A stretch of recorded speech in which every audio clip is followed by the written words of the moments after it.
Hello, everyone, and welcome to another episode of Healing Conversations. My name is Einav Avni. I'm an energy healer and an alignment coach. And this podcast, Healing Conversations for Anything Chronic, is really here to bring messages of hope and alternative healing methods, natural healing methods. So if this is for you, please sit back and enjoy. And today, with me, Ellen Letten. Helen, so lovely to have you here. I'm so excited about this conversation. Welcome. Thanks, Ina. Thanks for inviting me. Thanks. Yeah. So tell me something about you. Of course, I know you from a little bit from before, and I'm really excited about the story that you're going to share and all of your knowledge and wisdom. Yeah, I'll kind of share where I'm at now, but how we kind of got to be where I'm at. For the last 20 years, I've been interested in, 25, I think now, natural health. I've been a massage therapist for over 20 years, recently retired my license. And in 2003, my dad was diagnosed with cancer, and that really kind of put me into I guess you'd call it a rabbit hole of looking into natural remedies. And I was always interested in it, but really it opened my eyes to how much is actually out there, that we're kind of under this illusion that only medicine is the answer and everything else is kind of just second to that. And I just saw how much is out there, and then after a while I kind of got sucked back into the conventional medicine, like, there's these advances and there's preventative medicine. And then in 2018 I ran into a functional medicine MD. I was looking for a new primary physician and ran into her and was like, oh, this is really interesting. This is feels like it's getting to the problem, the root of the problem, not just covering up symptoms. So I did a screening with her and discovered that I have a APOE4 gene, and which is a risk factor. I think it's a 30% increase. If you have one, 30% increase for chance of early Alzheimer's. If you have two, I think the risk doubles. So just started to kind of look into brain health and just, figuring out, okay, what do I need to do? She was very positive that there are things in place now, that you can help prevent progression and reverse some of the symptoms, because I was having a lot of brain fog and, my diet probably wasn't the greatest back then. So kind of, just this whole journey of being interested in natural health and alternatives. And then in 2019, my brother called and said that, my mum had been having, I knew my mum had been having a lot of fatigue in 2018 onwards. And then in 2019, she had started to get really weak, and my aunt stayed over with her. They called an ambulance because she was so weak one night. And while my aunt was there, she discovered that my mum was getting up, making cups of tea and sandwiches for 6 people in the middle of the night and talking to people. And so then my brother kind of took over, relieved my aunt for a little bit. And I remember finding a list where he'd made notes of times she tried to leave the house, and she'd actually got out one night and gone down to her neighbor and asked her neighbor to call a taxi because she wanted to go home because she didn't think she was home. And so all these things were going on, and everybody was freaking out, oh my God, end of the world. I know you mentioned that some people kind of will panic when it comes to dementia, but thankfully, because of what had happened to me, and I had started to look into just very lightly, just for my own, preventative means, brain health. And so I just took the stance well, okay, we're just going to do some research and we're going to figure this out, And the other thing that had been going on was that the doctor, because my mum was experiencing anxiety as well as the fatigue and panic attacks, claustrophobia, she couldn't get in the shower without having a panic attack. He had he'd run a bunch of tests. They couldn't really figure anything out. And he diagnosed with, he gave her an antidepressant, but I know that they sometimes give that for anxiety. But obviously with anything neurological, there's that kind of mask-like face that may have appeared like she was depressed. So I would talk to my mum and she would say, I take these pills and I don't feel right. It makes me feel woozy. I feel like my legs are going to give out. And then I would be talking to my brother and my aunt. I'm like, those pills don't make her feel right. Every time she takes them, and they're like, but the doctor said, and they'd go back to the doctor, and then they'd say, oh, it takes about a month to get in your system. Let's try doubling the dose. And then it got worse. That was when the ambulance was called. And then let's try it 3 times. And at that point, I was jumping up and down. So I should have pointed out, I'm living in Chicago at the time. My mum's in London. My family's in London. So I was in the middle of selling my previous business, and my mum knew that, and she didn't want them giving me the full kind of the details of everything that was going on until that was sold, so that I could come over and help, with the situation. So at that point, when they were saying 3, I was like, get her off the pills. And they finally listened. And then of the things I'm going to share that I did that helped, I do think that was one of the bigger things, was the pills. Maybe, it's not what caused it for sure, but that type of tricyclic antidepressant is, I'd say contraindicated, but the neurologist said, well, no, I don't know about that. In the Facebook groups I've read, a lot of people say that is not, you should not take that type of antidepressant with Lewy body dementia, that it flares up all the symptoms. So in a way, it almost fast-tracked getting a diagnosis, because my mum was diagnosed by a neuropsychologist in August. So, even though she had these vague symptoms for a year, the crux of it really only started that summer, because it can take 18 months to get a Lewy body diagnosis. That may have changed now. That was 5 years ago, but it's become, I think Robin Williams, has brought to the forefront about Lewy body. So there's a lot more awareness about it. I know his wife was doing a lot of promoting what the symptoms are like. So yeah, once she was diagnosed, then they agreed, she should not have been on that. And I just started reading. I got the Dale Bredson book, The End of Alzheimer's. I think I probably had it and didn't read it. It was one of those things that the functional medicine practitioner had said, there's this recode protocol that helps to reverse cognitive decline.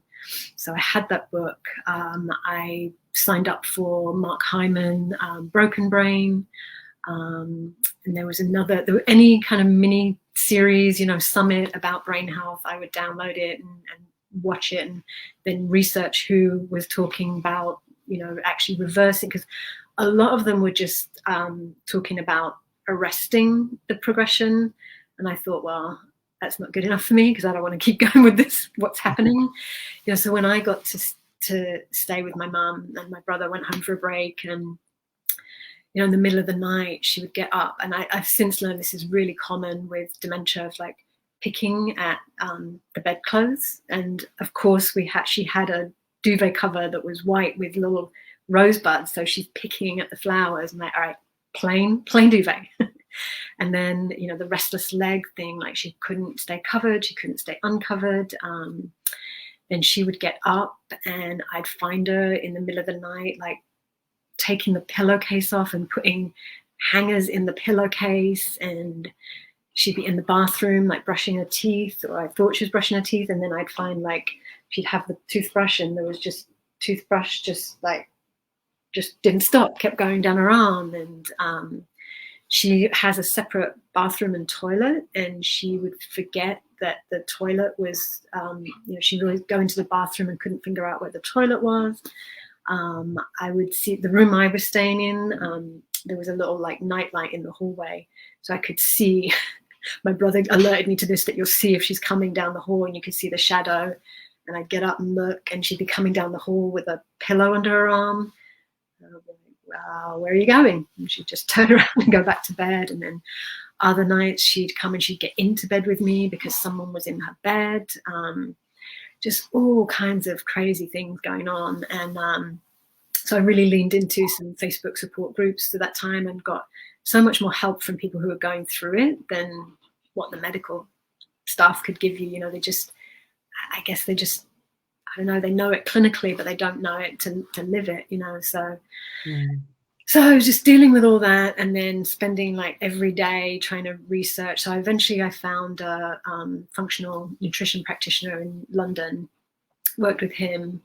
So between giving up the pill and then starting some of these protocols, I think it was both. I don't think it was just giving up the pill, because looking back, some of what we did does not agree with what I've recently learned, the root cause protocol. But there were some definite things in there that I think helped reduce inflammation, chelate iron, which is what I've kind of, at the bottom of the rabbit hole, have kind of discovered that iron in the brain is strongly linked to neurodegeneration. So that's the past year. What I've been working on is trying to get some of the iron out and reduce the oxidative stress, because oxidative stress causes inflammation, and when there's inflammation in the brain, I think that's what was happening. There was just all these like crazy misfirings going on, in my mum's brain. So by December that year, which is really only 4 months later, she was almost back to like 80-90% mentally, where, I was like, oh, I've got my mum back. She's not hallucinating. She's not, but we were still having like a maximum, I think, 2 hours sleep straight. And I think even back then it might have only been 45 minutes. Like she'd fall asleep on the sofa. I'm like, oh, great, she's asleep. And then you could set your alarm by it, like 45 minutes later she'd be up. And then it was always after sleep that something would, she would get a little confused or something, and then she would settle back down again. So, I thought, okay, we can deal with this. We're like 90% of the day we're doing all right. We know who we are. And I didn't realize that at some of that point in the beginning, she didn't realize it was me, because later when we were looking for to hire carers, she's like, oh, there was that girl. She was so nice. She would come and she would lay out my clothes and she'd tell me this was my place and I could do, put the heat on when I wanted, put the lights on when I wanted. I'm like, I think it was me. And she started laughing. She because she had become so much clearer, she remembered stuff from when she was in the fog and the haze. But, so look back on it. And, laughter has helped through a lot of this stuff. I'd catch her in the middle of doing something and then she'd realize what it was and she'd start laughing, and it just helped to release some of the stress around it.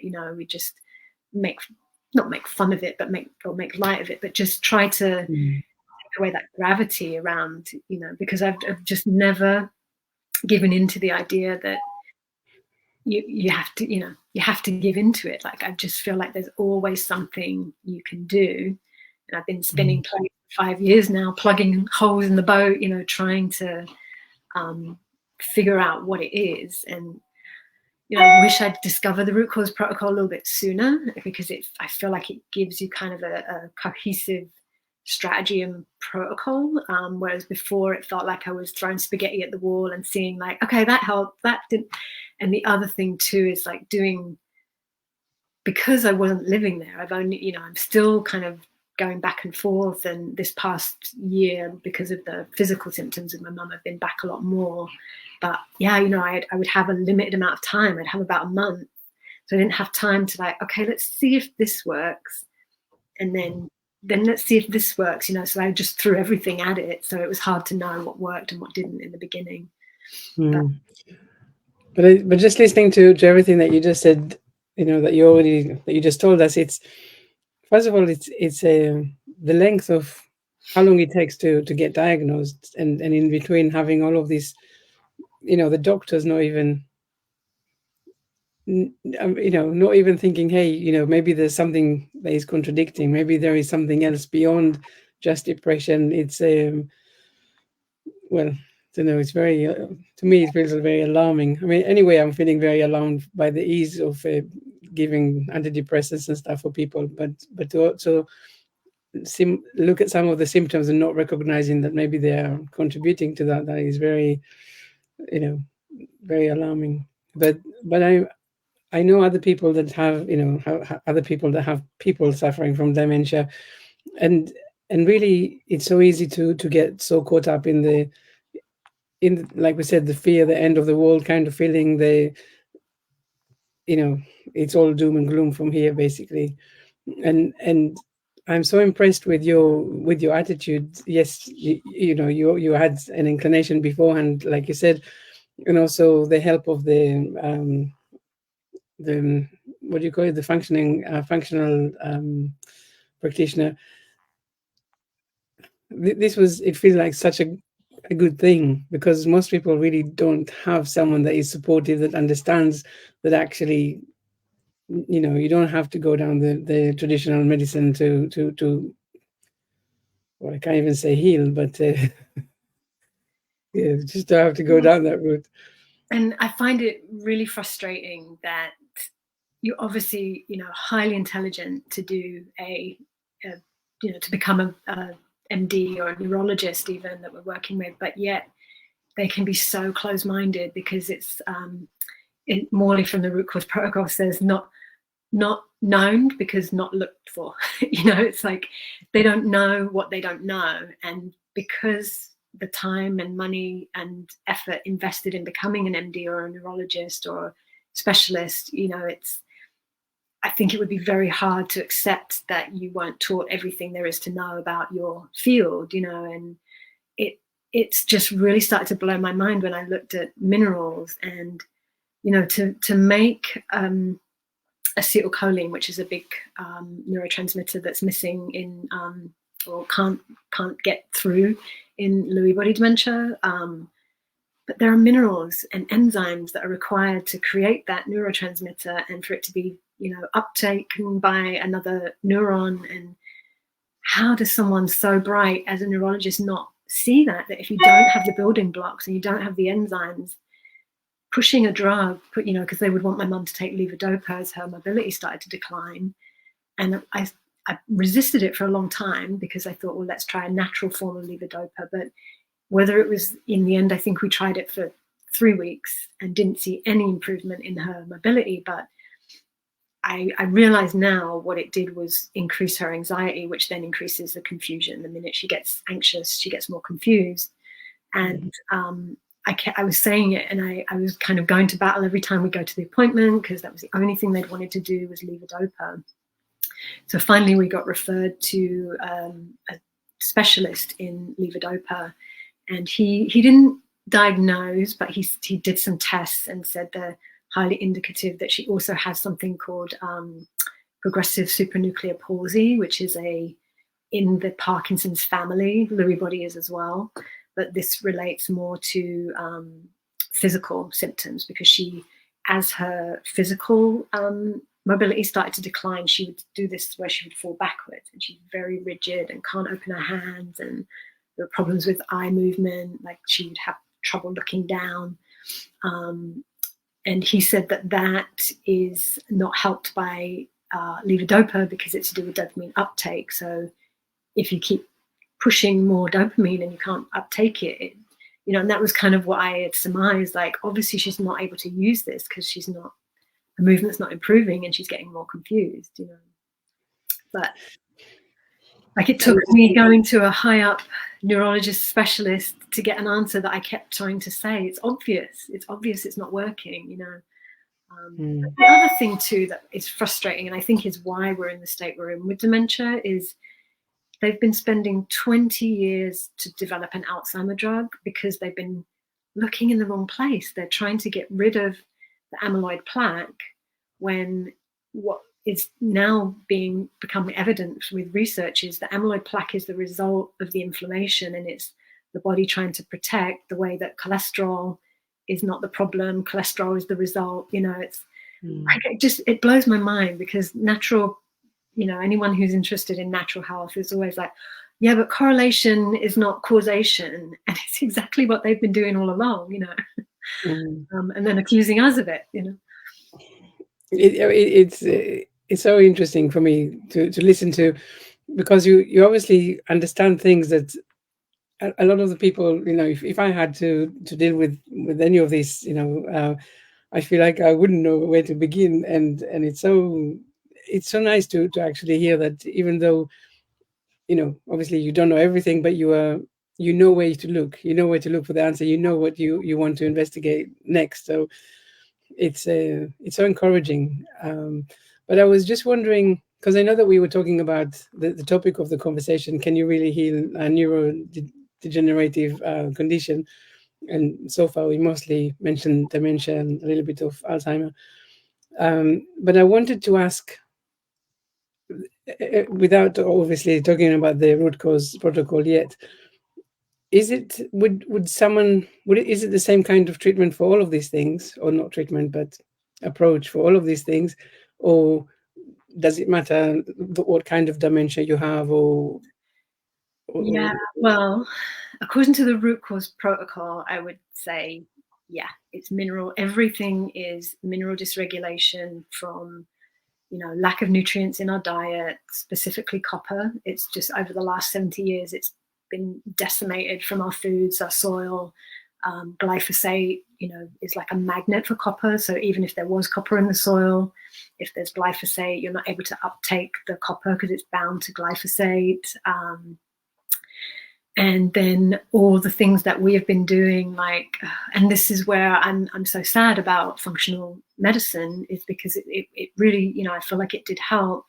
But the three core things that we were told during COVID that you could do for yourself, take zinc supplements, take vitamin D, and take ascorbic acid, are also decimating copper. It's like, oh my God. So some of those things that I've been doing with my mum, although the other things like quercetin actually helps to pull iron from the tissues. So we were doing quercetin. I think some of those like flavonoids are probably helping to pull iron out of tissues. But between this lack of nutrition in the food, the toxic onslaught of every single surface we touch, clothing, the air, the water, everything has things that are not natural to us. And the stress that we're under, like what we've just been through the last few years, the lockdowns and the fear of dying, of loved ones dying, just all that depletes minerals as well. So it's just this one thing after another where we're just so depleted and dysregulated. And then I think the cherry on the top, because Morley, who created the root cause protocol, he started out looking at magnesium because it's amazing, magnesium, what it does. That was one of the big things that helped a lot with my mum. But it led him to discover how we're lacking in copper. And then the last piece was back in I think after World War II, iron started to be added back into foods because of some little study that was to do with pregnant women being anemic. They decided that the entire population needed to have iron supplementation. But when you look at how iron works in the body, it works with copper. Copper helps to make the iron be usable. And when you put the type of iron that they were putting in the food is just, it's not usable. So the body has to get rid of it somewhere, and it starts to shove it into organs like the liver and the spleen and the brain. So the reason I say all that is that's why it's called the root cause protocol, that dynamic of the mineral dysregulation and then the iron just sitting there. And the only way, really effective way to get rid of iron is through blood loss. So again, as you get old, men or women, as they get older past menopause, they're not losing blood anymore. So, it just starts to build up in the tissue.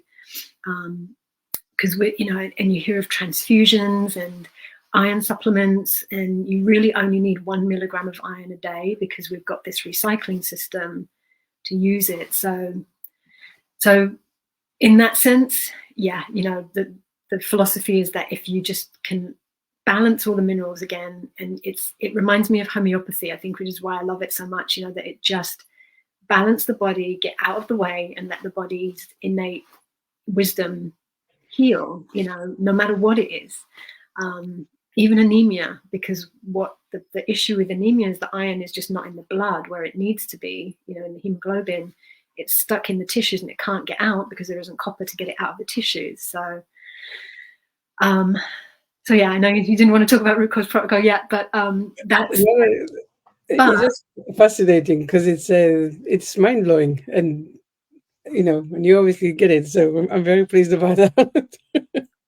But having said that, the root cause protocol, it's taken my mum decades get where she's at, so it's not a quick fix. That you can't just get those, you can't rush it either. You have to add one thing, because the minute you start to mobilize the iron, you're going to have symptoms, you're going to feel unwell. So you have to do it very mindfully.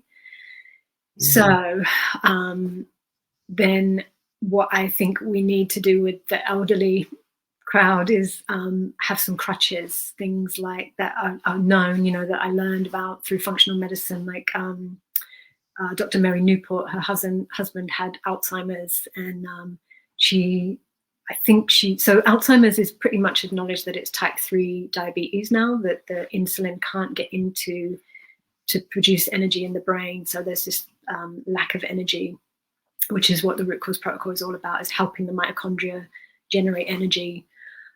So she realized that if you can't use sugar, you can use ketones. So she started giving her husband coconut oil, and he started to come back. So she gets in. You have to be careful with it, especially at MCT oil, because if you start too quickly, you can have an effect on the digestive system that's not wanted, especially if someone's mobility is not great. But at least it's providing the brain with an energy source, and trying to cut down sugar a little bit if you can.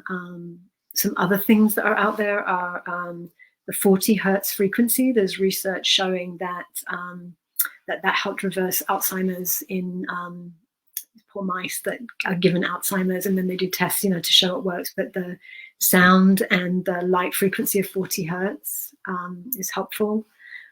Red light.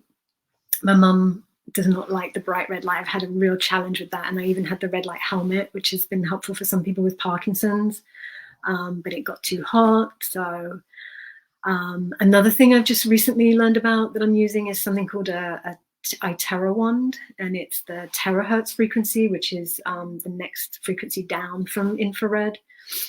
So I've been using that. I've only just started, but I've heard some really amazing benefit, because when they look at the frequency that cells vibrate at, it's in that terahertz range. So the idea is that it triggers the cells to start to heal themselves. Methylene blue is another one that's been shown with Alzheimer's. If there's like hallucination and delusions, you kind of have to caution, because I think what it does is give the brain so much energy that then there's like spinning and too much thinking going on, and not the neuron firing to be able to cope with it. Because we gave my mum, more that and if I could stress one thing, is just go slow with everything. I don't do it the way I did it and just throwing everything at it, because she definitely got a little more confused when we did too much. So just slowly. It's a blue dye. You can find books about it online. But yeah, it's an electron donor, and it just helps again with creating energy in the brain. Magnesium was very helpful with reducing anxiety for my mum, but there's something called an adrenal cocktail that you really should introduce before magnesium, because if you've got an imbalance with sodium and potassium, the magnesium can throw that off and make it worse, and then you have less energy. So introducing these adrenal cocktails, which has sodium, potassium, and whole food vitamin C. Oh, you mentioned ascorbic acid. Ascorbic acid doesn't have copper in it. Whole food vitamin C has copper, which is what makes it antimicrobial.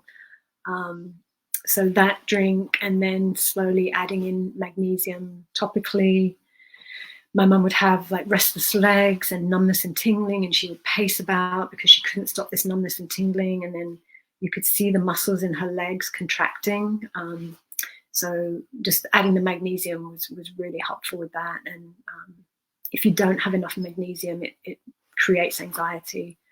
And then when you have anxiety, you burn up magnesium. So it's this awful vicious cycle that you end up depleting magnesium. It's so interesting, because like you say, you before you did the root cause protocol, which we will talk about in a minute more.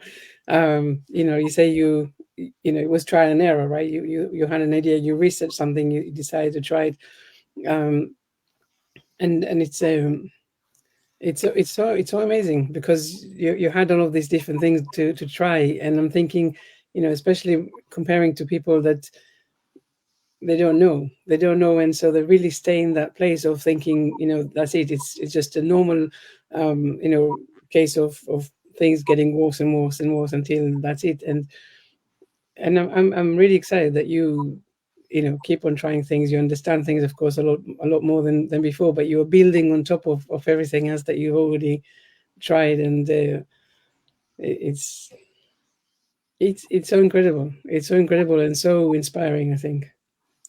Yeah, I realize I've learned to trust my gut a lot, and if something doesn't feel right, like there's an amazing book, Power versus Force, David Hawkins, and he talks about that, like discerning truth, and I think I've got very good at that over the last few years. It's like, no, that just doesn't feel right. And I kept, and I know we did a session about it, right? Like the indecision I had around whether to just go with the levodopa or not. And everything in me was like, no, this is not the right thing.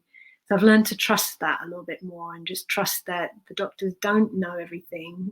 They're not the ones living with the person who can see every little nuance. But yeah, I do feel for people that don't have someone to advocate for them or don't know all this stuff.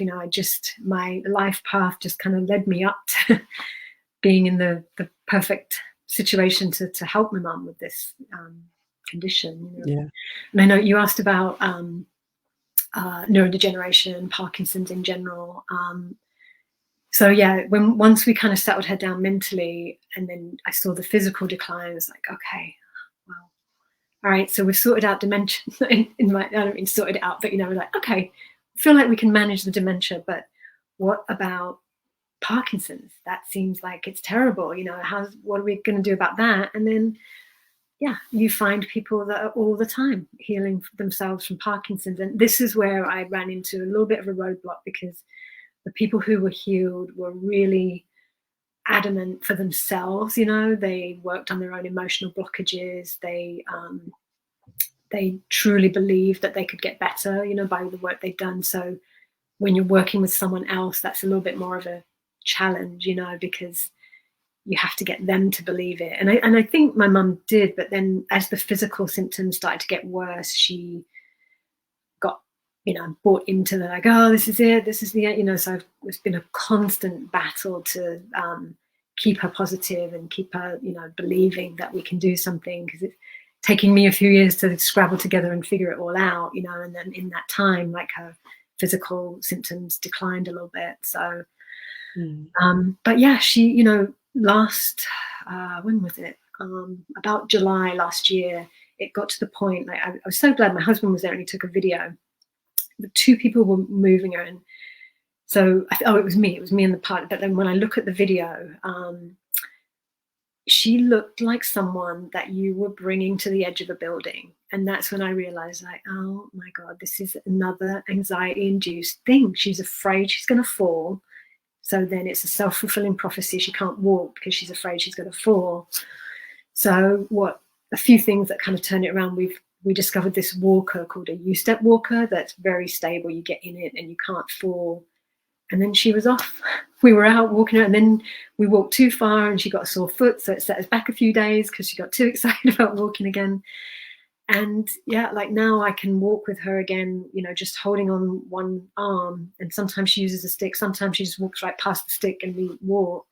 I wouldn't trust everybody with that. Just I'm very sort of trained in moving people, with a massage therapist, and kind of know how to predict whether someone's stumbling or not. But yeah, she can go out, with carers now and walk a little bit. But, again, just recognizing acetylcholine and dopamine, they act on the brain, or they're neurotransmitters of the brain, but they act on the muscles as well, movement. If you don't have enough dopamine, that's what is causing the movement issues in Parkinson's.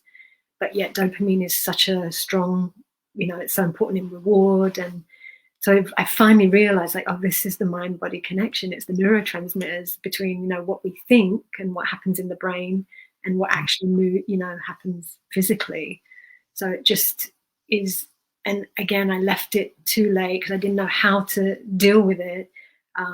we should have dealt with the emotions. Well, I didn't, it wasn't until root cause protocol that I found you an emotion code, which was amazing because she didn't have to go back into any trauma. I still don't know, was there trauma from her childhood? Does she even know? She could have forgotten stuff, but she would talk in her sleep and say things like dada, mama. So something must have happened, when she was younger that she may not even be aware of. So you've been able to help kind of clear a lot of that. And possibly we can do EFT and bring it into a conscious awareness, but I just don't even know if I want to risk doing that, opening a can of worms, Yeah. But I think it's everything that you shared so far is so inspiring, and I really liked also when you said that, first of all, other than the physical stuff, there's also understanding that the anxiety is making things a little bit worse, and there's inflammation, and also what you say about the humor as well. It feels to me like a lot of the time we forget that we can actually still connect with the person that is going through all of that. So that's really inspiring. So we touched on the root cause protocol, but I wanted to, if you can just share with us a little bit. First of all, was it like the obvious thing when you found out about it that you knew that you wanted to study it, or how was that? And yeah, so it was this like slow kind of physical decline. I was like, why? What am I missing? There's something here, obviously, and I can't remember why we were doing zinc. I think I'd worked with another group that were functional medical practitioners who specialized in neurodegeneration. So they were the ones that taught me about the magnesium. So that that was really helpful. But then we were talking about zinc, and I don't know if it was low on a blood test. I can't remember why we were focusing on zinc. And then there's a test you can do with zinc sulfate to see, if you don't taste it at all, it's saying that your zinc level is low. It should taste like very metallic if your zinc is optimal. So, this has been going on for a while, and I thought, this is not good to keep supplementing with zinc at high levels. I knew that wasn't good. And then I just stumbled across, you won't raise your zinc levels if you don't have enough copper. It was like a little YouTube, like an Instagram reel or something. And then it reminded me that someone else had said, hey, you should check out this book, Cure Your Fatigue, by Morley Robbins, and I hadn't got around to reading it. I remember that book. And he loves puns, so it's CU for copper, Cure Your Fatigue. So I read that book, and I felt everything like, yes, yes, yes, yes. This is somebody that believes what I believe, that if you give the body the right tools, that it will heal itself, and so then I found a practitioner and started working with her, and she was also a homeopath, which was just amazing. So what we couldn't get done with the diet and supplements, we started adding in homeopathy. And I have to say, when you work with a skilled homeopath, like it was amazing. Like there are specific homeopathic remedies that align very much with symptoms of dementia. And I would give it to my mum, and I remember the one time I was watching her, she was kind of like dozing off on the sofa, and I gave her the pill, and she opened her eyes up, looked around. It was like she'd just become awake. But unfortunately, we're so loaded, and it's such an uphill battle because we're so inflamed and so many, so much iron. Like, you could say toxins, but if you clear the iron, the body will start to clear the toxins itself. But yeah, so it would only last a day or two, but you could see it working. It was amazing. Like, she'd get up and she'd be able to walk, and then slowly, it would creep back in again. But yeah, so I worked with her for a year and a half, and I just didn't have the time to do the training. So then finally I was like, they only do them twice a year. I was like, right, I'm not missing this start. I think I went through like 2 or 3 starts, and then just went for it, and was kind of hanging on by the coattails, I couldn't make all the live calls, and I couldn't get all the recordings in, but yeah, it was just so, I could just feel that it was the right thing, that I needed to learn it. So I stuck to it, and yeah, I'm still kind of learning. Like, it's never ending. He gets up every morning, he goes to Starbucks, and he reads research papers for 2 or 3 hours poring over looking for mineral research, and he goes back 100 years or more, research that's been just kind of like cast aside because it doesn't make money to eat well and Yeah. And so nowadays, are you open for people to get in touch if they go through, looking after loved ones in the way you did? My time schedule is a little limited, but yeah, if somebody really needs help with, particularly they're caring for someone with dementia or have been diagnosed with like mild cognitive decline and want to kind of learn more about it, I would definitely love to make time and help people with that. I think that's really what people need is to have someone that they can really trust, that knows that it's not just about the pharmaceutical solutions. Actually, that there is there are alternatives, and if you find the right person, the one that can, just like you said about the woman that you worked with, it's so helpful, and it can really take away a lot of the worry, the guesswork, the fears. Interesting, so interesting. So tell me, what message do you have for people that are listening? So one thing I discovered over the last few years is the root of the word pharmacy is pharmakia. And when you look back at the Greek meaning of that, and I think in the Bible too, it's sorcery or I forget, not but there are talks about poisons, and I look at it and I'm like, God, I feel like, we are under a spell that the only thing we can do is take drugs, and in a way I'm almost, I would say fortunate, but like what my mum has, there is no drug for it. So I was free to do what I wanted. Whereas if it was cancer or something else, there would be this onslaught where everybody would think I was crazy if we didn't do the mainstream treatment approach. So I was given this opportunity to kind of experiment with my willing mum. I mean, she's, she just wants to feel better. So the things, I've tried everything in it, shamans I worked with from my tribe, the healing arts community that I have here in Chicago. There's shamans that work here, and they told me things that Native Americans do, with like eggs, and you run a raw egg over the body and it pulls out negative spirits, and I'm like, Mum? And she's like, whatever.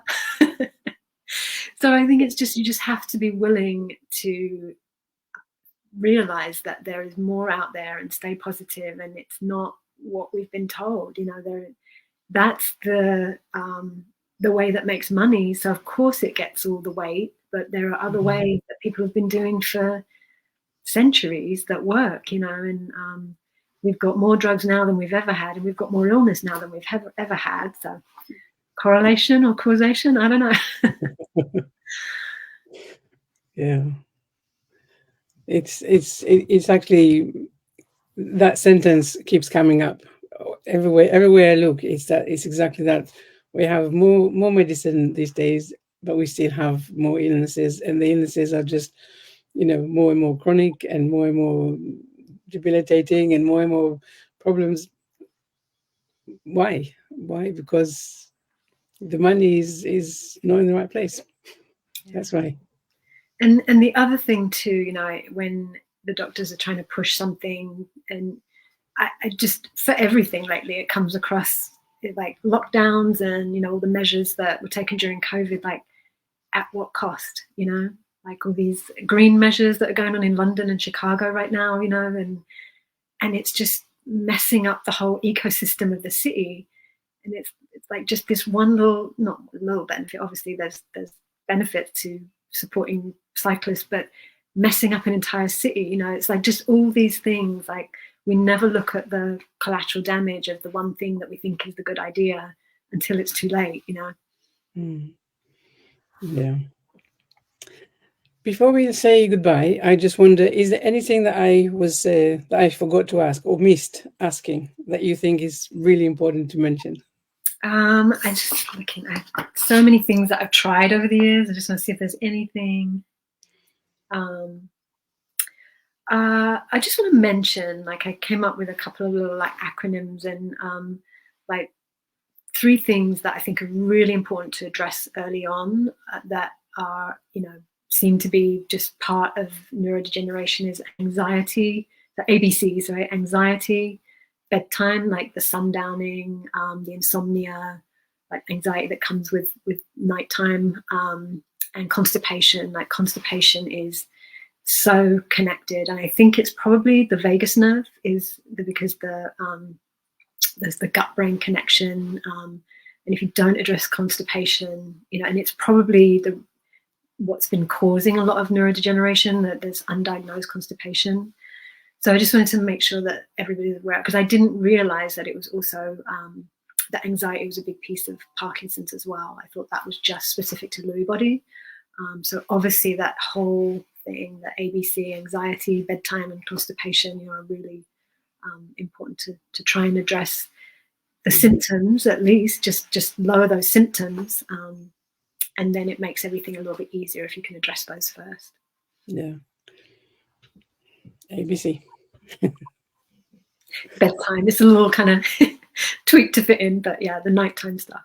Yeah, really important.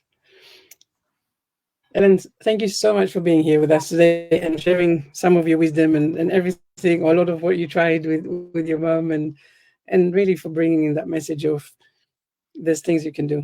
And, it feels like there's things to be done, like you said, to stop things from getting worse, there's things that you can do to reverse, and things to just keep on doing. So I think that's so important, this message. Thank you so much for being here with us today. Thank you. No,